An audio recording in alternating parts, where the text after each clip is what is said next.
Avant toute chose, je tiens à remercier toutes les personnes qui ont profité de la promotion sur Udemy. Pensez à laisser un avis et un commentaire, c'est toujours très très cool et surtout ça permet d'inciter les autres à rejoindre l'aventure Excel. Pour ceux que ça intéresse, le lien est dans la description. Si vous êtes vraiment intéressé, j'ai créé une adresse mail pour pouvoir communiquer avec vous. Elle s'affiche là sur l'écran. Vous pouvez aussi m'envoyer des idées de vidéos sur des fonctions ou des points à aborder. Bon, pour ceux qui préfèrent rester sur YouTube, pensez à vous abonner, à commenter, à aimer, ça fait toujours plaisir et surtout ça augmente le référencement et ça peut profiter plus de personnes. Bon, on passe à la vidéo, je vous remercie encore. Alors, bon, aujourd'hui on va commencer une série de vidéos sur la fonction filtre. J'ai pas mal de choses à vous dire là-dessus et tout mettre au même endroit, ça rendrait la vidéo indigeste. Rapidement, la fonction filtre, ça sert à quoi? Ben à ça, voilà, ça permet de filtrer une base de données en fonction des critères demandés. Voilà, trêve de bavardage, on va passer tout de suite à l'exemple.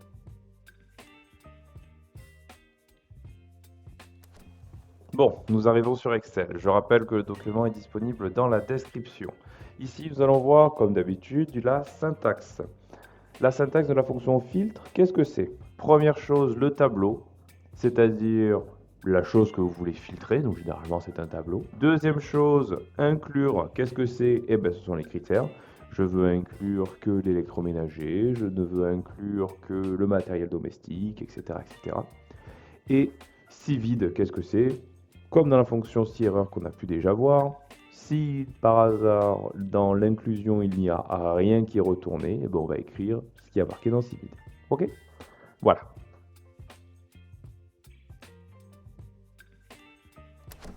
Bon, passons à l'exemple. Ici, nous allons parler d'un suivi des ventes des produits de mon magasin. Il y a 12 colonnes qui détaillent petit à petit toutes ces ventes. Moi, ce que j'aimerais, c'est naviguer au sein de cette base de données de manière beaucoup plus claire. D'accord? Ici, j'ai une centaine de lignes, on peut très très vite s'y perdre. Alors, comment je vais pouvoir faire? Très simple, je vais utiliser ma fonction filtre. Alors, j'ai créé une nouvelle page qui s'appelle Introduction. Ici, j'ai marqué simplement le texte, extraction de la base de données sur.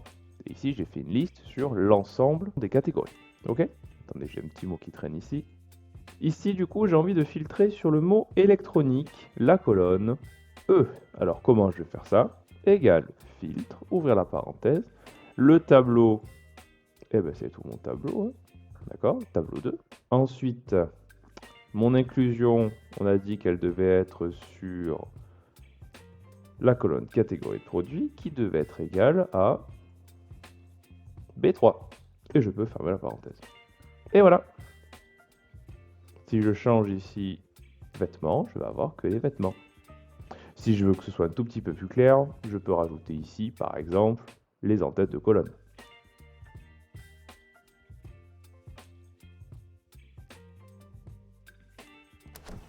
Maintenant, dans l'exemple, on va demander du multicritère. Qu'est-ce qu'on appelle multicritère? Imaginons que nous voulions avoir l'extraction de la catégorie de produits électroniques, mais aussi de la méthode de paiement par virement bancaire. Comment je vais faire ça? Bon, déjà, je vais créer ma liste pour les virements bancaires. Regardez, je vais rendre ça un petit peu plus joli. Je vais insérer deux lignes. Je vais pouvoir utiliser ici. Hop. Je vais enlever ça.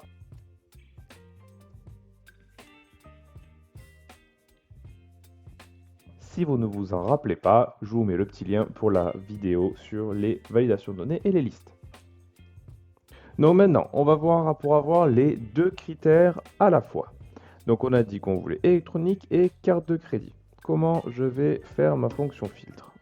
Je vais écrire égal filtre, ouvrir la parenthèse. Le tableau, on se souvient, c'est le tableau 2. Du coup, j'ai deux critères. Donc en fait, les critères, on va simplement les mettre entre parenthèses. Donc le premier, on a dit que c'était le tableau de les catégories qui devait être égal à B3.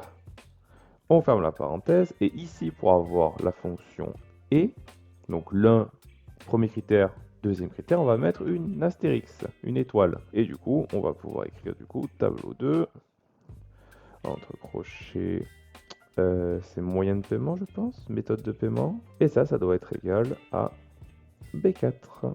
Je peux fermer la parenthèse. Inclure si vide, je pourrais marquer guillemets, c'est très bien.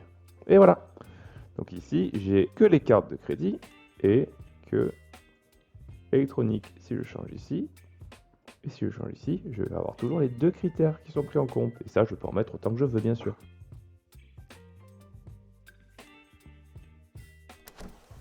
Maintenant, on va voir la fonction OU. Donc, on veut les vêtements ou l'électronique. Et bien, regardez, je vais reprendre mes en-têtes une deuxième fois. Donc, nous avons vu le fait d'ajouter des critères. Maintenant, on va créer un critère que ce soit ou l'un ou l'autre. D'accord? Donc, on avait vu des fois avec la fonction si qu'on pouvait le faire. Et bien, avec la fonction filtre, c'est pareil, sauf que on va devoir mettre encore une fois les critères entre parenthèses, comme juste avant. Comment je vais faire ça?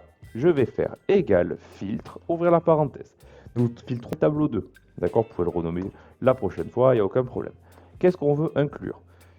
Donc notre premier critère, je vous rappelle, premier critère doit être mis entre parenthèses, deuxième critère entre parenthèses, troisième critère entre parenthèses, etc. si vous voulez en mettre plusieurs. Ici, je vais pouvoir mettre tableau 2, c'était catégorie de produits, que je dois faire égal notre B27, d'accord?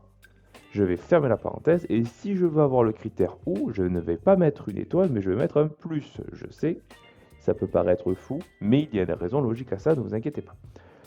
Entre parenthèses, tableau 2, je vais encore une fois prendre catégorie de produit, qui doit être égal à celui-là.